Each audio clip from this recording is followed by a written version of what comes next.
Indian legal documents.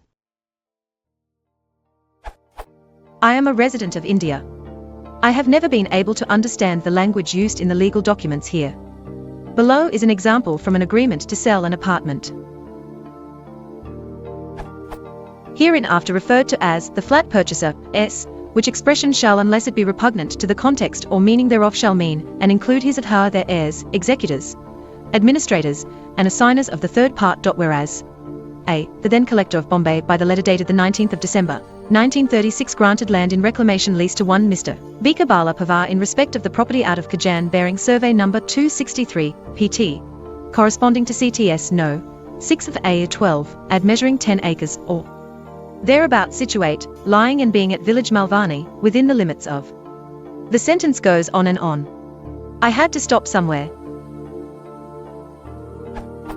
I would like to know if it is the language used everywhere, in English-speaking world, in such documents.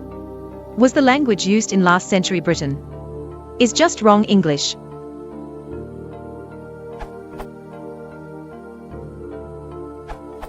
This is so-called legalese, a dialect used only in contracts, law documents, and other court and law-related sources.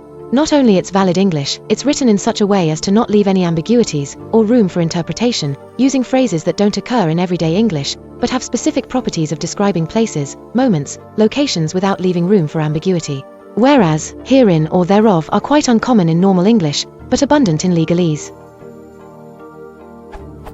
Think of it more like English as computer language, than English usable for speaking. A trained lawyer can understand it fluently, but it's very difficult to read for normal people. Ambiguous wording could be challenged in court. Arguments about that can drag into months until the opponent drops the case, discouraged by the opposite side taking every entry open for interpretation the opposite way it was intended. So lawyers use so-called boilerplates, document patterns used over and over, that were tested in court as leaving no doubts or ambiguities exploitable by opponents, and just fill in the plaintiff names, dates, objects of the cases, and submit that to the court.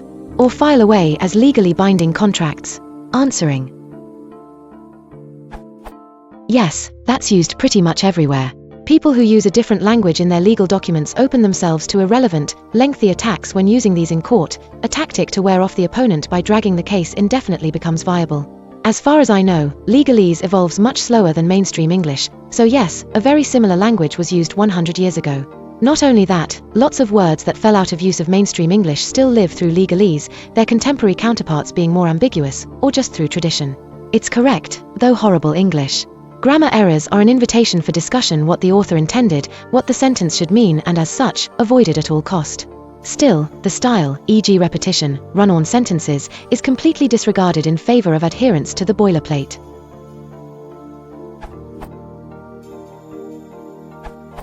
This kind of abstruse legalese is intentionally incomprehensible. It has been regularly used by lawyers for centuries. It may very well be grammatically correct and meaningful, but what it means requires knowledge of the terminology and legal conventions of the country it was written in. It isn't the language used everywhere in the Anglophone world these days.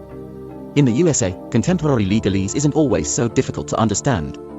I don't know about other Anglophone countries, but I did study contract law and legal writing at an American law school. Even what is now supposed to be clear and easy to understand legalese is often very difficult to understand, but usually not this bad. Calling it wrong implies two judgments. One is a judgment on the grammatical correctness of the language. It probably is grammatically correct. This kind of language is often called boilerplate in the US. That means that it's standard and traditional. Another is a moral judgment about whether this kind of language should be used in legal documents. I'd say it's morally wrong because it's self-serving. Rather than make the contract clear to those who sign it, this kind of language serves only to require that they pay lawyers to read and argue about its meaning.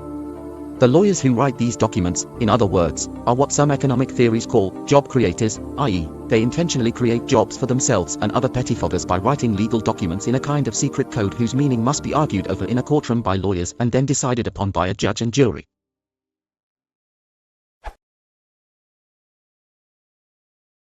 Ese es el aire, ese